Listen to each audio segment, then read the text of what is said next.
à nous sauver. Il n'y a pas de salut en aucun autre, car il n'y a sous le ciel aucun autre nom qui ait été donné parmi les hommes par lequel nous devions être sauvés. Crois seulement en Jésus. J'ai aussi vu des enfants en enfer. J'ai vu ces deux enfants qui disaient à leur mère, pourquoi ne nous as-tu pas amenés à l'école du dimanche? Pourquoi ne nous as-tu pas permis d'aller à l'église? Ils ont maudit leur mère. Est-ce que vous comprenez? Vous voyez? Au début de notre témoignage, l'enregistrement est sur 2 volets. Donc, si tu as pris ce témoignage dans la deuxième partie, parce que mon enregistrement s'est arrêté, hein, c'est pour ça que j'ai enregistré le témoignage sur 2 volets, donc dans 2 parties. Donc, dans la première partie du témoignage, j'ai parlé des parents qui s'inquiètent trop de l'avenir de leurs enfants sur la terre. C'est les parents qui sont morts. C'est-à-dire comme les mondains. Ils ne connaissent que la vie de la terre. Donc si son enfant ne réussit pas à l'école, pour lui c'est la mort. Il doit tout faire pour réussir sur la terre. Ça c'est le premier cœur que tout le monde avait avant, quand il était le monde. Quand tu viens en Christ, tu te rends compte que tu appartiens à notre royaume. Et que pour réussir dans ta carrière, parce que ta carrière ce n'est plus carrière de la terre, pour toi qui es chrétien, ta carrière c'est la carrière éternelle. Donc pour réussir dans la carrière éternelle, il te faut être serviteur de Dieu, vivre pour Dieu, et c'est tout. Et Christ s'en occupera de toi sur la terre.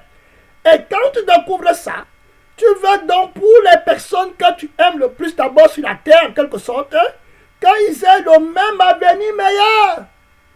Voilà, donc tu vas tout faire pour que tes enfants aillent au ciel. Voilà ta priorité. J'ai pas de la foi qui ne manque pas. Vous voyez? Alors, avant dans le monde, nous on comptait sur la vie de la terre pour devenir président, général, star, tout ça. C'était dans le monde. Par conséquent, on voulait aussi que nos enfants soient des grands dans le monde. Avant dans le monde, on n'aimait pas, on fuyait la souffrance de la terre. Donc maintenant, on en partait aussi pour que nos enfants soient des grands hommes parce qu'on ne veut pas qu'ils souffrent sur la terre. Ça, c'est la sagesse de l'homme naturel, de l'homme animal, qui ne pense qu'à la terre qui va tomber, qui va être jetée dans le feu. Un bonheur de 50 ans. Maintenant, Christ nous a racheté de la malédiction de cette sagesse pour nous amener dans la sagesse véritable qui vient d'en haut, qui dit qu'affectionnez-vous aux choses d'en haut, amassez-vous au ciel. Que servira-t-il à un homme de gagner toute la terre s'il perdait son âme? Donc, leur connaissance, je leur transmets à mon enfant. Donc, mon plus grand truc, c'est que mon enfant réussisse la vie éternelle. Voilà ma mère, mon frère, ma soeur. Voilà tout ce qui compte pour moi. Je ne fais pas semblant. Quand mon enfant me montrait qu'il a échoué à l'école, c'est un problème. Je dis non. Ce n'est rien, tous ces trucs-là. Si sur cette terre, tu as ton pain à manger et l'eau à boire, tu vas être au ciel avec Jésus. C'est le diable qui manque toute la terre avec les choses-là. Voilà un vrai chrétien. Quand les gens de ta famille viennent, on a tel problème, hein. Vraiment, mon enfant doit aller à l'université de tel pays, et puis l'argent que j'ai ne suffit pas. Est-ce que tu peux donner l'argent là pour partir que mon frère, je ne peux pas te donner l'argent d'abord pour aller dans le feu éternel. Tu t'agites comme ça, ton enfant part dans le feu éternel. Tu ne connais pas toi-même, tu pars dans le feu éternel. Si tu connaissais la grâce de Dieu et que c'est lui qui t'appelle à chercher à inscrire ton enfant à l'école du ciel, tu lui aurais toi-même supplié pour qu'il te le donne, mais tu ne connais pas. Qui te dira la vérité?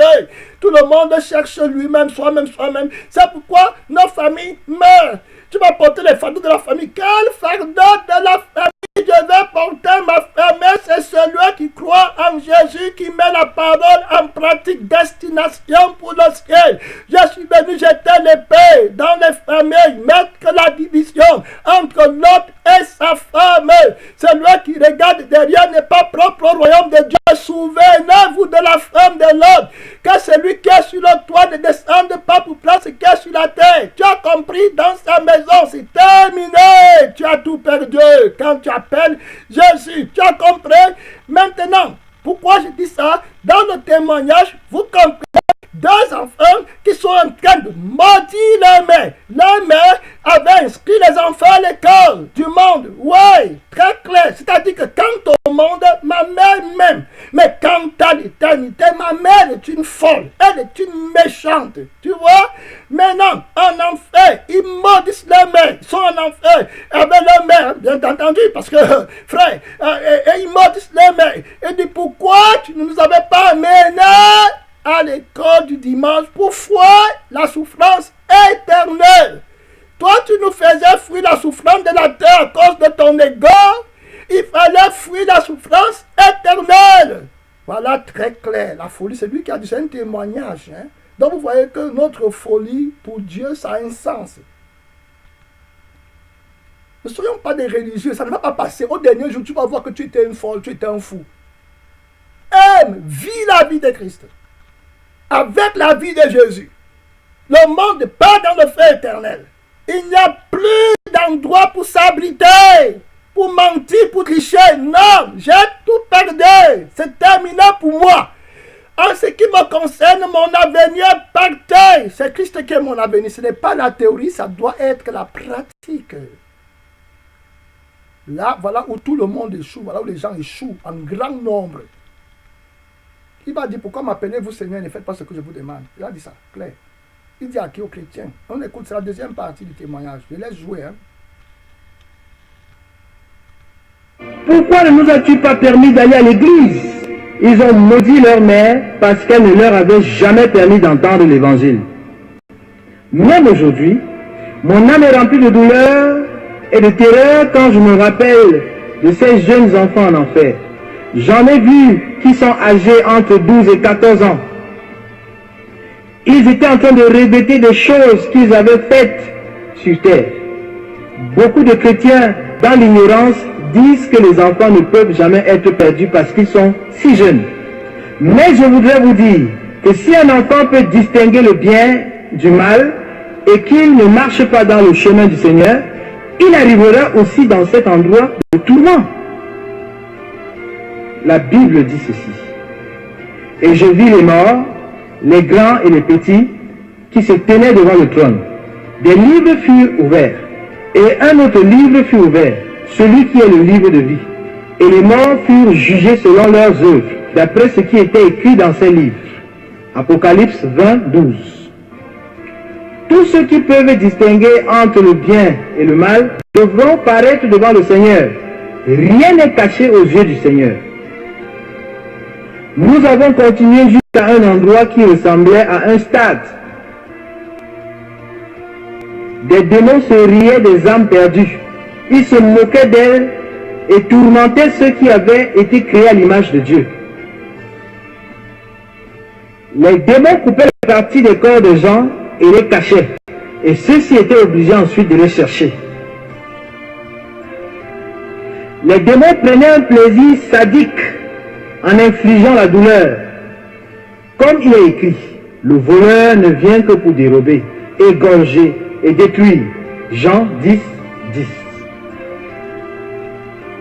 Les gens avaient désespérément soif d'eau, mais il n'y en avait pas. Ils regrettaient même le jour de leur naissance. Mais le pire sentiment était ressenti par ceux qui avaient connu Jésus, mais s'en étaient éloignés. Si c'est votre cas, si vous n'êtes plus sur le chemin, aujourd'hui, c'est le jour de revenir. N'ayez pas honte de ce que vos amis ou n'importe qui pourrait dire. Rappelez-vous de ce que Jésus a dit à ce sujet. Car quiconque aura honte de moi et de mes paroles, le Fils de l'homme aura honte de lui.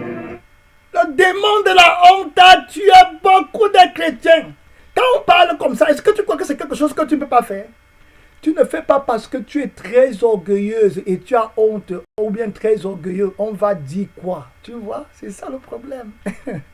C'est ça le simple problème. On va dire quoi? Donc tu vois l'orgueil et puis il n'y a pas de grâce pour les orgueilleux. Tu vois? Tu as honte de Christ. Si tu vis, tu auras toujours le pain et l'eau pour boire, pour arriver à la cité céleste. Tu es comme Lazare, ça fait quoi qui? Jésus a dit, apprenez de moi, je suis humble. Il y a des gens qui disaient humble, humble, humble. Quelqu'un qui ne veut pas perdre sa vie n'est pas humble. C'est la démonstration parfaite de l'orgueil. C'est la parole qui connaît les orgueilleux. Donc, si tu étais humble, tu obéirais. Tu ne peux pas obéir parce que tu n'as pas la grâce. On ne donne pas la grâce aux orgueilleux. C'est très simple, ça se voit clair. Tu gâches ta vie, tu vas protéger. Tu t'accroches sur quoi? Tu as honte. On va dire quoi? Je disais aux gens qui étaient avec moi l'autre fois, je disais qu'au Cameroun, quand je suis là-bas, je prends mon ben, c'est que je marche à pied, c'est les choses que je ne pouvais pas faire avant. Je peux dormir en route. Très clair, je mets mon petit matelas, je dors, je ne dois rien à personne. J'ai mon âme pour butin. Jésus m'a donné la vie éternelle, j'attends partir au ciel. C'est comme ça que je déteste ma vie sur la terre et puis j'aime ma vie dans le ciel. Donc je veux partir. Je ne fais pas semblant d'être chrétien. Je ne suis pas dans le péché. Jésus m'a affranchi. Si le Fils t'a affranchi, tu seras réellement libre. C'est quoi l'évangile qu'on veut faire véhiculer aujourd'hui? Cherche la vraie vie éternelle. Vendez les maisons là. Vendez. C'est Jésus qui a parlé. Tu crois que tu vas partir avec? Maman va te travailler le cœur avec. Les richesses cachées, c'est clair, on veut toujours... Tu attends, tu vas voir où ça va t'amener. Le Fils de l'homme aura honte de lui quand il viendra dans sa gloire et dans celle du Père et des saints anges. Luc 9, 26. Il est temps pour vous de courir vers la présence de Dieu et de chercher le salut. Ne cherchez pas une église qui vous fera sentir du bien. Cherchez une église où l'Esprit du Seigneur est présent et repentez-vous de vos péchés. Il est temps pour une profonde repentance. Il est temps de crier au Seigneur et de courir à Jésus. S'il y a des péchés que vous n'avez pas confessés, votre âme est en danger. Car... Comprenez? S'il y a des péchés que vous n'avez pas confessés, votre âme est en danger. Pourquoi il parle comme ça? C'est le temps pour une profonde repentance pratique, concrète. Qu'est-ce que c'est cette terre qui peut m'arrêter encore? Jésus prend. Je ne veux pas de désir. Si tu as pris, il n'y aura plus le désir en moi. Je serai humble, encore humble. Je vais aimer l'humilité. Quand Jésus mourra à la croix, il n'avait pas honte. Hein? Il est humble. Quelqu'un qui est humble, il n'a pas honte. La honte aujourd'hui, moi je ne connais pas ce qui se passe. Je vous dis qu'en vérité, je peux dormir dehors. Là où on me disait que je mets mon matelas, je dors tranquille. Je me lève le matin, je dis que je ne suis rien et je ne serai rien. Je suis content parce que Jésus est déjà Seigneur. Ça, là, ça me suffit. Il n'y a même pas d'espace. J'ai encore besoin d'espace pour être satisfait de la gloire de Jésus. Et vous me dites que je vais compléter, je vais couvrir, comment dire, je vais encombrer l'espace là avec les petits trucs du monde. J'ai besoin d'espace dans mon cœur pour me réjouir de la gloire de Jésus. Voir Jésus régner, ça me suffit pour l'éternité. Gloire à Dieu. Ils sont là, ils cherchent eux-mêmes, ils montent, ils descendent, ils sont nus. Ils cherchent quoi? Avec les grosses Bibles, contre les versets bibliques, toujours contre les versets vous. Une maman qui ne sait pas lire la Bible au village, va te dépasser au royaume des cieux. Elle va tout donner. Toi, avec la grosse Bible, tu vas rester avec la grosse Bible et les connaissances, les révélations. Le cœur est toujours dans le monde. La Bible dit que Jésus viendra comme un voleur dans la nuit. Êtes-vous prêts ou non? Je vais m'arrêter dans 2 minutes. Et puis on prie 2 minutes. Nous avons continué soudainement à regarder les démons tourmenter les gens. J'ai eu à voir un démon qui arrachait l'œil de quelqu'un. Et cette personne devait souffrir et souffrir pour le retrouver. Les démons éprouvaient du plaisir dans leur cruauté. À certains, ils arrachaient des jambes et des bras. Pour ceux qui avaient connu le Seigneur et qui étaient morts dans leur péché, leur punition était pire. Leur condamnation était double. Ceux qui n'avaient jamais connu Dieu étaient aussi tourmentés. Mais il y avait plus de souffrance pour ceux qui avaient connu Jésus et étaient devenus rétrogrades. Lorsque je me suis trouvé là, j'ai ressenti une terreur indescriptible dans mon âme. C'était de la pure panique. Une terreur, frère. Tous racontent que la terreur, la peur de la mort, la souffrance inexprimable, au-delà de ta compréhension. C'est que l'être humain n'a pas été créé pour concevoir. Frère, c'est là-bas où tu parles comme ça. Oh. En rien à mon temps, j'ai acheté la voiture, j'ai trouvé le travail, j'ai la maison. Voilà ta part de... Voilà, comme Jésus dit souvent, voilà votre nouvelle Jérusalem à vous. Votre nouvelle Jérusalem. Jésus que vous attendez. Ils ne veulent pas. Et ils ont honte de Jésus. Ils ne veulent pas souffrir. Ils veulent être les femmes de classe, en même temps étant des chrétiennes. Ils veulent être des hommes de classe, en étant toujours des chrétiens. Mon frère, tu ne peux pas manger sur la table de maman et manger sur la table de Dieu. Le diable va t'expliquer la Bible en enfer. Écoutons le témoignage ici. Je vais jouer un point où la femme pasteur, et puis moi je vais arrêter. J'avais une si grande compassion pour les âmes qui demandaient la miséricorde. Mais Jésus dit, je vais te montrer encore beaucoup de choses qui attendent les hommes. Nous sommes arrivés dans un autre endroit où se trouvaient de nombreuses cellules enflammées. À l'intérieur de celles-ci se trouvaient des âmes, mais tout ce qui en restait, c'était des os gris, carbonisés. Ils pouvaient toujours ressentir de la douleur et demander la miséricorde à Jésus. Tout ce qui en restait, oh, ils sont vivants. Oh. C'est carbonisé. Ils brûlent constamment. Tu as écouté, mais tu ne peux pas, ça ne peut pas entrer dans ton cœur. N'oublie pas la prière qu'on a faite dans la première partie. Hein. Que ça entre. Que Jésus te voit la classe, que ça entre. La raison pour laquelle les gens ne se répandent jamais complètement, jusqu'au bout profondément, c'est parce que ça n'entre jamais. Les démons vont monter et dire que, mais écoute, tu vas vivre comment? C'est la question là, tu vas vivre comment? Je vais couper la partie qui a dit que tu vas vivre comment. Je vais le projeter loin. Je n'ai pas d'amis, je ne suis pas l'ami de la partie de moi qui pose les questions. Quand on me parle du feu éternel, je ne suis pas son ami du tout. Tu comprends?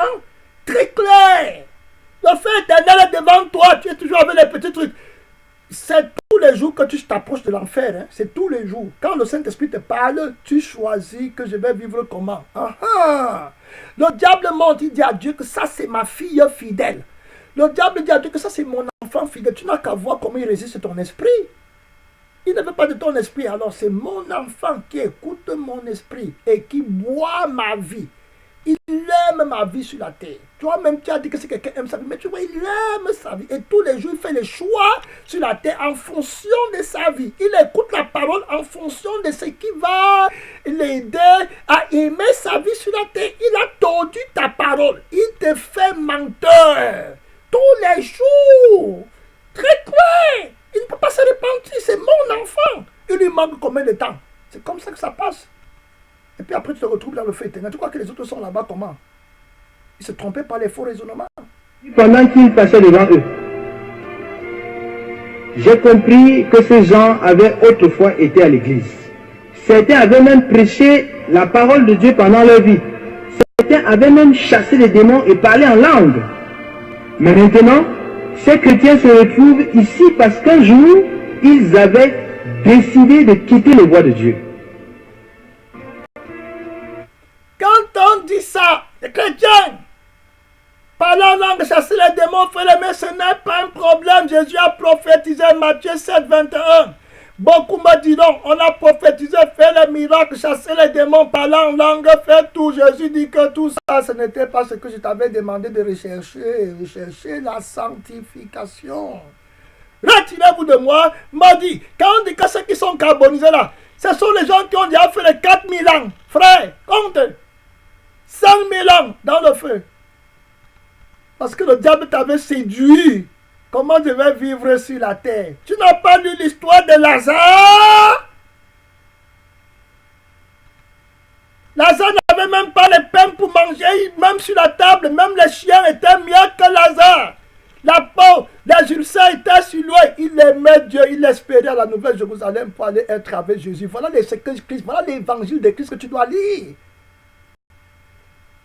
Lazare n'aimait pas sa vie sur la terre, donc il attendait que Jésus vienne tous les jours. Seigneur, tu vas venir quand me prendre pour être dans le bonheur éternel. Voilà le cœur, voilà où Jésus te conduit. Donc quand Jésus dit, vends ce que tu possèdes, laisse tout ça, concentre-toi pour l'éternel. C'est parce qu'il va te donner le cœur d'un adorateur. Mais est-ce que tu vas prendre? Tu ne vas pas prendre. Je t'ai dit au début que si tu me dis que Jésus me déteste, je vais te dire que tu mens.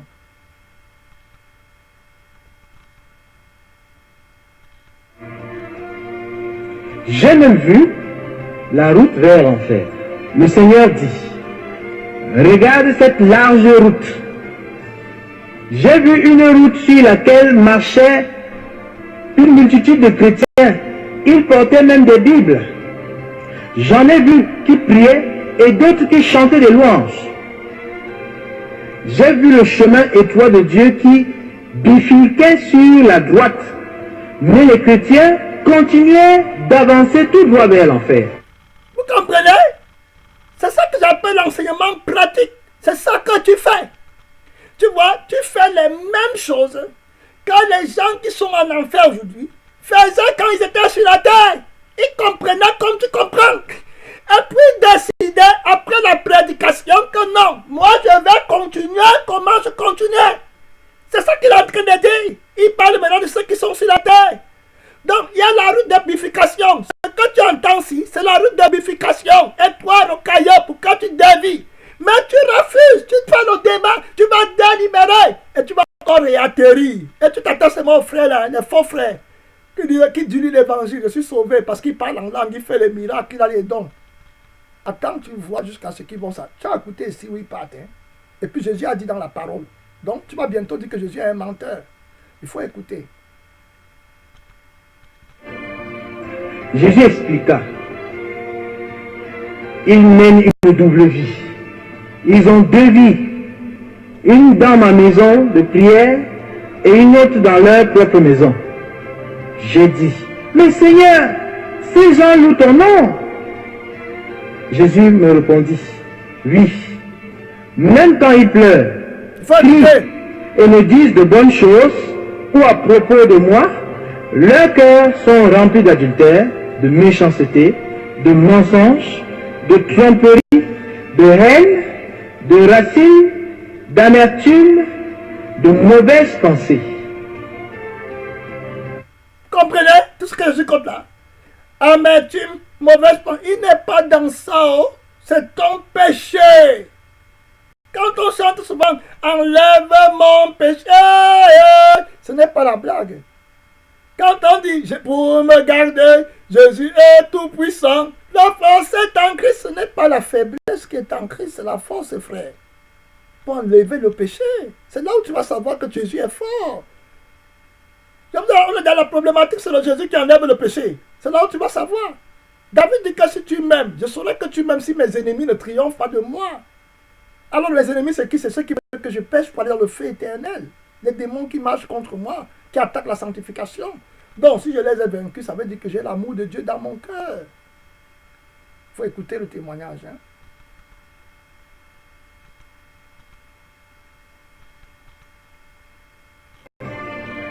Ainsi, j'ai compris ce qui était écrit. Ceux qui me disent, Seigneur, Seigneur, n'entreront pas tous dans le royaume des cieux, mais celui-là seul qui fait la volonté de mon Père qui est dans les cieux. Tu as compris ça, tu lis vite, tu fermes la Bible. Ceux qui me disent, Seigneur, Seigneur, n'entreront pas tous. Il parle là. Il dit celui-là seul, qui fait, il a dit seul, hein, regarde bien, seul, qui fait la volonté de mon Père qui est dans les cieux. Tu vois alors? Si tu as ça dans le cœur, que tu veux vraiment aller au ciel, tu vas laisser toutes les distractions du monde pour régler ton problème. Mais tu ne vas pas faire ça. C'est trop dur parce que tu vas souffrir. Tu vois? Tu laisses tout. Tu vas souffrir. Tu seras un fou. On va dire, bon, comme tu ne veux pas l'embarras, le chemin de Jésus, tu préfères ridiculiser Jésus. Et puis maintenant, continuer dans le chemin de la voie de l'âge. Et tu vas appeler les pasteurs qui sont intellectuels pour qu'ils t'aident dans le mensonge. Satan va te les donner, ne t'en fais pas. Et puis tu vas croire que tu es en train de faire, mais tu vas voir au dernier jour qu'on ne se moque pas de Dieu. Que ce qu'un homme aura sémé, il le récoltera aussi. On continue la parole de Dieu. Matthieu 7, 21. Plusieurs chrétiens ressentent de la haine et de l'amertume envers leurs frères. Ils ont même manqué les réunions à cause de ce frère. Mais quand le pasteur demande « Qui aime le Seigneur ?» ils disent « Amen ». La Bible dit que ceux qui haïssent leurs frères sont comme les meurtriers et aucun meurtrier n'entrera dans le royaume des cieux. Il est écrit, mais moi je vous dis que quiconque se met en colère contre son frère mérite d'être puni par les juges. Que celui qui dira à son frère Raka mérite d'être puni par le Sanhédrin. Et que celui qui dira insensé mérite d'être puni par le feu de la géhenne. Matthieu 5. Jésus dit quand tu dis insensé, il t'envoie dans le feu éternel. Tu tolères quel péché sur toi? Frère, que Jésus nous aide. Hein? Verset 22. Ses frères auront de profonds regrets quand le Seigneur reviendra. La Bible nous dit, tu ne haïras point ton frère dans ton cœur. Tu auras soin de reprendre ton prochain, mais tu ne te chargeras point d'un péché à cause de lui. Tu ne te vengeras point, et tu ne garderas point de rancune contre les enfants de ton peuple. Tu aimeras ton prochain comme toi-même. Je suis l'Éternel. Lévitique 19, 17, 18. C'est tellement triste quand ceux qui servent le Seigneur n'arrivent pas au ciel. Vous avez sérieusement besoin de méditer cela et vous demander, suis-je prêt pour le Seigneur? Suis-je réellement en train de faire sa volonté? Ma vie plaît-elle à Dieu? Vous avez encore le temps de tourner votre cœur vers Dieu et ainsi échapper à l'enfer. Certains ne se dérangent même pas à savoir où est-ce qu'ils vont aller. Ils veulent simplement jouir de cette vie. Mais je vous le dis, passer du temps avec Jésus, non avec une femme, c'est cela jouir de la vie. Passer du temps dans la maison du Seigneur et non dans un bar, c'est cela la vie. Il nous faut demander à Dieu sa miséricorde pour ceux qui sont en train de marcher sur le chemin du péché et de la mort. En enfer, nous avons vu beaucoup qui pensaient vivre une vie sainte sur terre. Mais maintenant, ils implorent la miséricorde et une autre chance. J'avais tellement mal dans mon âme pour eux. Nous avons vu une femme qui faisait comme si elle lisait la parole de Dieu et prêchait sur... C'est le dernier, hein? Il parle là en prie, c'est ça que j'attendais. Nous avons vu une femme qui lisait la parole de Dieu, elle faisait comme si elle prêchait. Il faut écouter, il faut bien écouter, c'est le seul là. Il parle de ça et puis on prie, c'est ça que j'attendais. Jean 3,16. Et qu'il a donné son Fils unique, afin que quiconque croit en lui ne périsse point, mais qu'il ait... J'avais tellement mal dans mon âme pour eux. Nous avons aussi vu une femme qui faisait comme si elle lisait la parole de Dieu et prêchait sur Jean 3,16. Et elle dit, car Dieu a tant aimé le monde qu'il a... Frère, ça vient de m'arriver maintenant. Les femmes-ci qui ne veulent pas se repentir, elles sont beaucoup. Regardez bien, elle dit que Jean 3,16. Ça dit qu'ils ont une idée de Dieu qu'on va manipuler avec les sentiments humains et ils ne veulent pas comprendre que Dieu, lui, n'est pas comme ça. Tu vois? Et ils vont venir, quand on parle de la sainteté, ils veulent contredire. Hein? Un petit truc là, le pasteur est trop dur. Comme ça, mais Jésus est plus dur que le pasteur. C'est Jésus que tu es en train de dire qu'il est dur parce que c'est la parole de Jésus. Et puis Dieu est trop dur aussi parce que Dieu, pourquoi lui va tuer son fils pour que tu partes au ciel? Tu ne peux pas voir comme ça. Tu vois simplement les petites paroles qu'on te dit ici. Hein? L'amour de Dieu, c'est que tu ne partes pas dans le feu éternel. Voilà l'amour de Dieu. Bon, ils comprennent et puis elles comprennent mal l'amour de Dieu. Elle est pasteur. Écoutez ce qui va se passer. Écoutez. Elle n'est pas en enfer parce qu'elle est pasteur. Il faut bien écouter. Donner son Fils unique, afin que quiconque croit en lui ne périsse point, mais qu'il ait la vie éternelle. Jésus dit qu'elle était ici, parce qu'elle n'a jamais pu pardonner à son mari. Elle n'est jamais parvenue à pardonner à son mari. Cette femme avait été pasteur d'une église évangélique pendant 35 ans et maintenant, elle est en enfer. Vous comprenez? Jésus dit qu'elle est ici, en lisant Jean 3,16, que Dieu a tant aimé le monde. Mais elle est incapable de pardonner à son mari. Vous comprenez? Donc il compte les versets bibliques pour ne pas se repentir et pour diluer le jugement de Dieu qui les menace. Parce que si elle se rend compte que le jugement est vrai, elle n'a plus d'autre choix que de se repentir.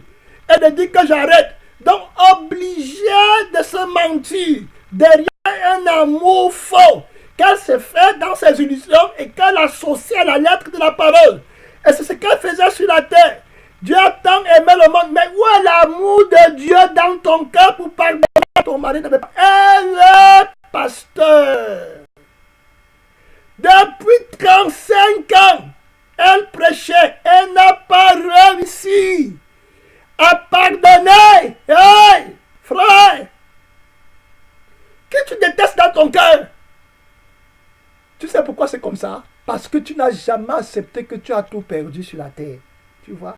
Jamais accepté. Tu ne pardonnes pas ton mari parce qu'il t'a fait quelque chose que tu n'as pas obtenu. Qui, moi? C'est pourquoi tu ne pardonnes pas. Si tu n'étais plus là, il ne t'aurait rien fait de mal.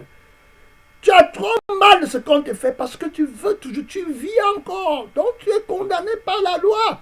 Et tu vas mourir cadeau.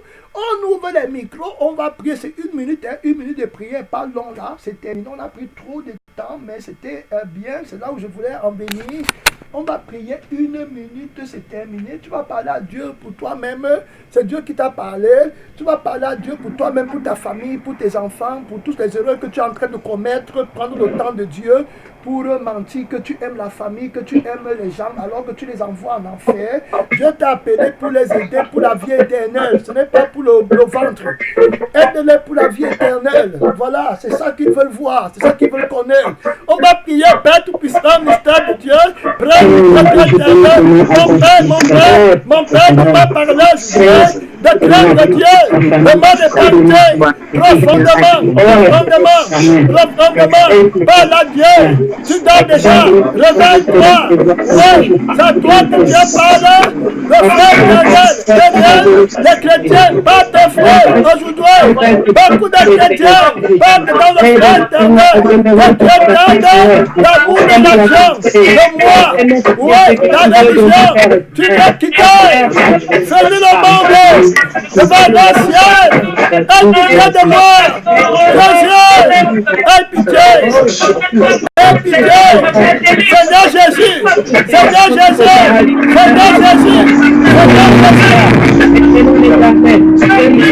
Seigneur Jésus, Seigneur Jésus, aie pitié de moi, prie ma soeur, prie pour toi, prie pour ta famille, prie pour tes enfants, prie pour ta femme, prie pour ton mari, prie pour tes hommes, tes cousins, aie pitié, organise le projet, organise le programme,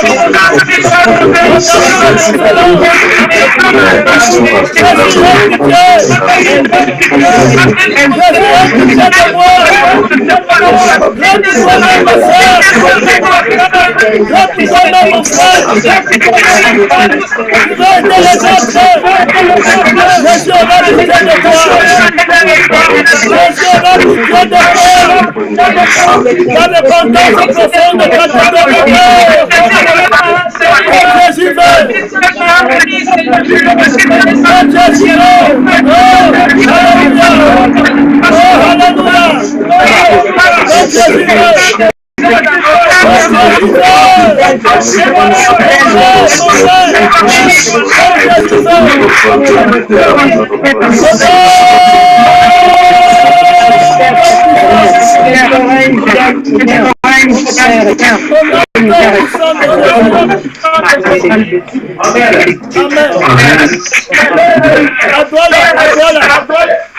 Voilà. On va chanter partant du cœur.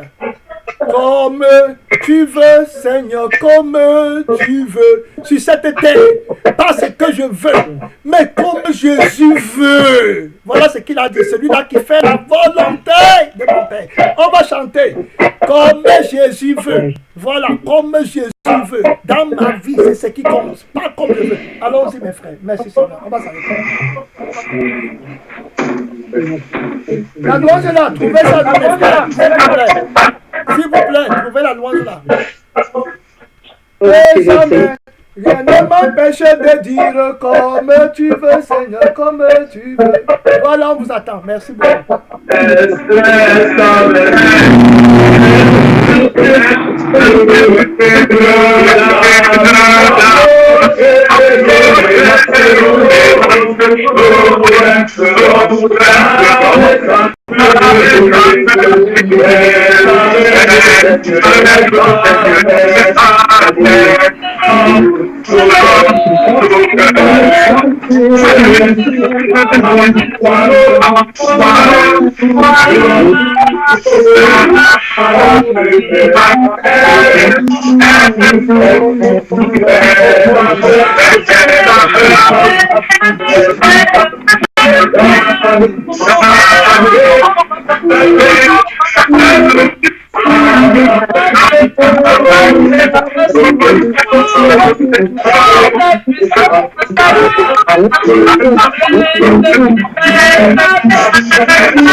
Amen. Frère, tu vas prier comme Jésus veut. Amen. Ma soeur, tu vas dire à Jésus comme tu veux. Avant que je me mette sur cette terre, ta volonté sera complète. Tu es vivant. Tu as dit que comme tu vis, nous aussi nous vivrons. Prête mon frère, dis à Jésus comme tu veux. Voilà ma demande. Comme Jésus veut. Alléluia. Alléluia. Comme Jésus veut. Comme Jésus veut. Oh, alléluia. La grâce de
Il va ajouter à l'église les sauvés. Quand il est content, il va ajouter ceux qui sont sauvés à l'église. Oh, alléluia, comme Jésus veut. Entre dans la volonté de Dieu. Comme Jésus veut. Comme la grâce de Jésus. Comme Jésus veut. Oh,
Jésus va danser de joie à cause de toi, ma soeur. Tu comprends, mon frère? Comme Jésus veut, demande la grâce. Oh, son sourire. Oh, alléluia. Dans ce mot, tu peux nommer toutes les chaînes. Gloire à Dieu. La force est vainqueur. Merci, Seigneur.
Jésus.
Merci Jésus.